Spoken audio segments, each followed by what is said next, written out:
ამ ვიდეოს ჩაწერა გამოხატვის თავისუფლების შეზღუდვის მორიგ ეტაპს დაემთხვა. სიძულვილის ენასთან ხელისუფლების მიერ დაანონსებული ბრძოლის ეგიდით, გასულ კვირას ორი ადამიანი ხანგრძლივად გაუშვეს ციხეში Facebook პოსტების გამო. იუმორისტს, რომელიც პროტესტის აქტიური მონაწილეა, მასშტაბური სიძულვილის კამპანია აუგორეს, რაც ბოლო წლებში ხელისუფლების მიერ დამკვიდრებული ტრადიციის ამებ ძალადობით დასრულდა.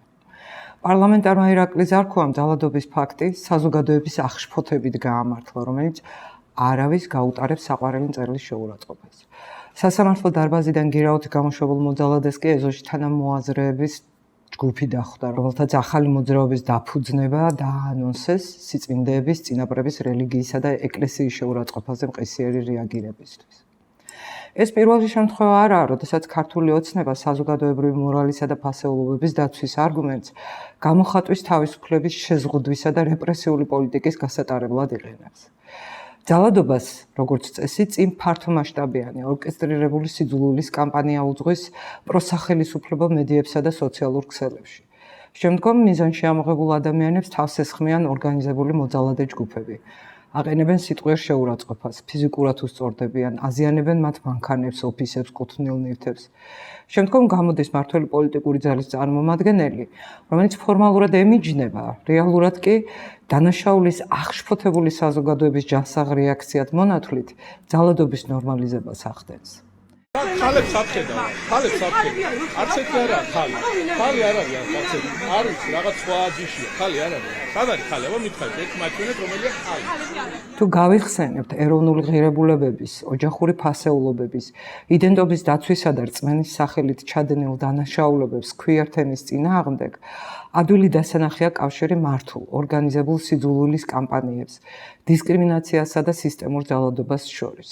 ჰომოფობიის ანტი-LGBT კანონად ქცევამდე პოგრომების ორგანიზატორები, როგორც წესი, სრულიად დაუსჯელნი რჩებოდნენ. პოლიტიკური ელიტა არათუ არ აღიარებდა ჰომოფობიის მასშტაბებს, არამედ საერთოდ აიგნორებდა მას როგორც სოციალურ და სამართლებრივ პრობლემას. მეტიც, ის ხშირად თავად LGBTQI ადამიანებს ადანაშაულებდა აგრესიის პროვოცირებაში, ხოლო მათი გამოხატვის თავისუფლების შეზღუდვასა და დევნას სწორედ უმრავლესობის ნებასა და მორალურ ღირებულებების დაცვაზე აპელირებით ამართლებდა. რეპრესიული მანქანის მთელი სიმძლავრით ამუშავებამდე ავტორიტარიზმი ყოველთვის ამ უნივერსალური სქემით მუშაობს. რეპრესიები ჯერ არაპოპულარულ იდეებსა და ჯგუფებს მიემართება, ხოლო მას შემდეგ, რაც საზოგადოება ჩაგვრას შეეგუება, ან თვალს დახუჭავს ძალადობაზე, აპარატი ნელ-ნელა ფართოვდება. შედეგად, დევნა ვრცელდება იმ ჯგუფებზეც, რომელთა საჭიროებების აღიარებაზეც საზოგადოებაში სრული კონსენსუსია. მაგალითად, შიშუმ ბავშვებზე, რომელთა საჭიროებების იგნორირება სისტემას უკვე მარტივად შეუძლია. ჰომოფობია, ისევე როგორც სხვა სოციალური ფობიები, არასდროსაა მიმართული მხოლოდ კონკრეტული ჯგუფის წინააღმდეგ. საზოგადოებრივი მორალისა და რწმენის დაცვის სახელით ბრძოლა წლების განმავლობაში აქტიურად გამოიყენება როგორც ევროინტეგრაციის პროცესთან დაკავშირებული საფრთხის მთავარი არგუმენტი ჩვენ ქვეყანაში. ხელისუფლება ჰომოფობიას იყენებს საზოგადოებაში არსებული პოლარიზაციის გასაძლიერებლად, პოლიტიკური ოპონენტების მარკირებისთვის, ხელისუფლების მიმართ კრიტიკულად განწყობილი ჟურნალისტებისა თუ ბიზნესის წინააღმდეგ. ყველაზე მძიმე შემთხვევას შეგახსენებთ, როცა 2021 წელს ჰომოფობიის საბაბით ორგანიზებულ თავდასხმას მსხვერპლი მოჰყვა. თბილისი პრაიდისა და სირცხვილეა ოფისზე თავდასხმის გარდა, ერის ღირსების დასაცავად მობილიზებული ჯგუფის წევრებმა იძალადეს პრაიდის გასაშუქებლად მისულ ჟურნალისტებზე. იმ დღეს 55 დაზარალებულიდან 53 ჟურნალისტი აღმოჩნდა.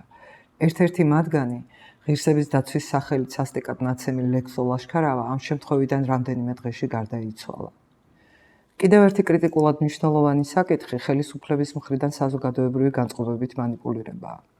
მმართველი რეჟიმი მუდმივად ცდილობს საზოგადოება წარმოაჩინოს ბევრად უფრო რეგრესულ, მკვეთრად აგრესიულ და ძალადობისკენ მიდრეკილად, ვიდრე ეს რეალობაშია. როდესაც 95% ჩვენი მოსახლეობის არის წინააღმდეგი დემონსტრაციულად პროპაგანდისტული, ასე ვთქვათ, მარშის თუ აღლუმის ჩატარების, ამას მეგობრებო, ყველანი უნდა დავემორჩილოთ.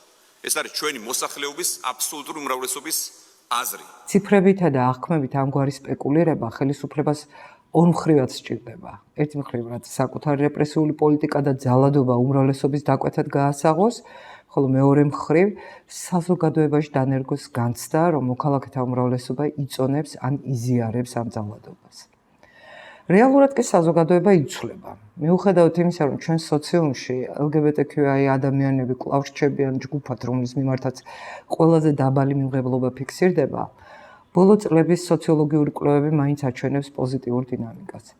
თუმცა ამ რეალური პროგრესის საპირისპიროდ ხელისუფლება ხელოვნურად აძლიერებს რეგრესიულ ნარატივს. მას მუდმივად სჭირდება კონსტრუირებული, ეგრეთ წოდებული ბნელი უმრავლესობა, რათა ძალადობაზე ან რომელიმე ჯგუფისთვის უფლებების შეზღუდვაზე საზოგადოებისგან მიღებული თუნდაც ერთჯერადი მდგომარე თანხმობა მთელი სისტემის ლეგიტიმაციისთვის გამოიყენოს. 2024 წლის წინასაარჩევნო პერიოდში ხელისუფლებამ ქვეყანაში ომის ჩათრევის, ფერადი რევოლუციებისა და სუვერენიტეტის დაკარგვის საფრთხესთან ერთად ეგრეთ წოდებული LGBT პროპაგანდა ერის იდენტობის დაკარგვის მთავარ საფრთხედ გამოაცხადა. შესაბამისად, ოპოზიციური პარტიების სამოქალაქო სექტორისა და დამოუკიდებელი მედიის მარკირებაც უცხოეთის აგენტებად, უსამშობლოებად, ერის მორალური გადაგვარებისა და კულტურული ექსპანსიის საფრთხედ მოხვდა. ამან საშუალება მისცა ხელისუფლებას თავი წარმოეჩინა როგორც ქვეყანაში მშვიდობის, სტაბილურობის, სუვერენიტეტისა და ეროვნული იდენტობის დაცვის ერთადერთი და უალტერნატივო გარანტად. ცხადია, ქართული ოცნება ერთადერთი პოლიტიკური ძალა არაა, ვინც ეროვნული სუვერენიტეტის, ტრადიციული ღირებულებებისა და კულტურული იდენტობის დაცვით სპეკულირებს და შიშის პოლიტიკის, ტექნოლოგიების წინასაარჩევნო მობილიზაციის, ილიბერალური რეფორმებისა და რეპრესიული მექანიზმების ლეგიტიმაციისთვის იყენებს. თუმცა, უნგრეთის 2026 წლის არჩევნების გამოცდილებამ აჩვენა, რომ შიშის პოლიტიკასაც თავისი ლიმიტები გააჩნია და საზოგადოება გარკვეული დროის შემდეგ რეზისტენტული ხდება ხელოვნურად შექმნილი საფრთხეების მიმართ. ის ვეღარ ასრულებს იმ მიზანს, რისთვისაც პროპაგანდისტული მანქანა ამ შიშებს იყენებს. საკანონმდებლო თუ ინსტიტუციური რეპრესიების შედეგად 2024 წლის არჩევნებზე ხელისუფლების მიერ მტრად გამოცხადებული ჯგუფების მდგომარეობა დღეს უკიდურესად სავალალოა. პოლიტიკური ოპოზიციის ლიდერთა უმეტესობა დაკავებულია ან სასამართლო პროცესულდება. არასამთავრობო ორგანიზაციებისა და დამოუკიდებელი მედია საშუალებების დიდი ნაწილი იძულებული გახდა შეეწყვეტა საქმიანობა ან ენთუზიაზმის დონეზე გაეგრძელებინა ბრძოლა. ხოლო queer თემის დიდმა ნაწილმა რეპრესიული კანონებისა და გაავებული ჰომოფობიური კამპანიის ფონზე უკვე დატოვა ქვეყანა. რეპრესიების შედეგად მკვეთრად დასუსტებული ოპოზიცია და სამოქალაქო სექტორი ვეღარ გამოდგება საზოგადოების დასაშინებლად. ხელისუფლებას ახალი ეგზისტენციური საფრთხე და მტრის კონკრეტული ხატი სჭირდება მომავალი არჩევნებისთვის. თავად ხელისუფლება მორალური პედესტალი უკვე შეიმზადა, როცა 17 მაისს პრემიერ-მინისტრმა ქვეყნის მთავარი საკათედრო ტაძრის ამბიონიდან მის უკან ჩამწკრივებული მღვდელმთავრების ფონზე მიულოცა ერს ოჯახის სიწმინდისა და მშობლების პატივისცემის დღე.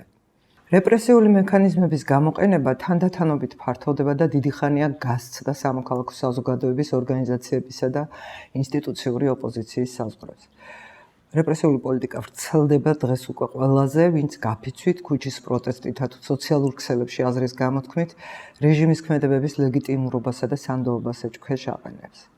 როცა ფიქციური უმრავლესობის ნებას ამფარებული ხელისუფლების რეპრესიული აპარატი საზოგადოებრივი მორალის, ეროვნული სიწმინდეებისა თუ ღირებულებების დაცვის მოტივით ცალკეულ ჯგუფებს, უფლებებსა და კონკრეტულ სამოქალაქო აქტივისტებს უპირისპირდება, ეს არ არის წერტილოვანი შეტევა მხოლოდ ქალებზე, ახალგაზრდებზე, შიშულ პირებზე, მიგრანტებზე, LGBTQI თემზე, ოპოზიციაზე, ჟურნალისტებსა თუ უფლებადამცველებზე. უფლებებისა და საჭიროების გაჟღერებისას არ არსებობს იერარქია და უფრო მნიშვნელოვანი თემები. ყველა ჯგუფის ბრძოლა თანაბრად პრიორიტეტული და მნიშვნელოვანია, რადგან თითოეული მათგანი ჩვენ ფუნდამენტურ უსაფრთხოებას, ღირსებასა და სასიცოცხლო საჭიროებებს ეფუძნება. ჩვენ წინაშე არსებულ გამოწვევასაც ერთიან ჭრილში უნდა შევხედოთ. ეს არის სისტემური შეტევა საქართველოს გეოპოლიტიკურ არჩევანზე, თანასწორუფლებიანობის იდეაზე, დემოკრატიასა და ადამიანის ფუნდამენტურ უფლებებზე. შესაბამისად, ჩვენი ბრძოლაც კომპლექსური უნდა იყოს. არა ფრაგმენტული და იზოლირებული, არამედ ყველა ჩაგრული ჯგუფის სოლიდარული გაერთიანება მრავალფეროვნების აღიარებითა და თანასწორობის პრინციპით. Solidarობა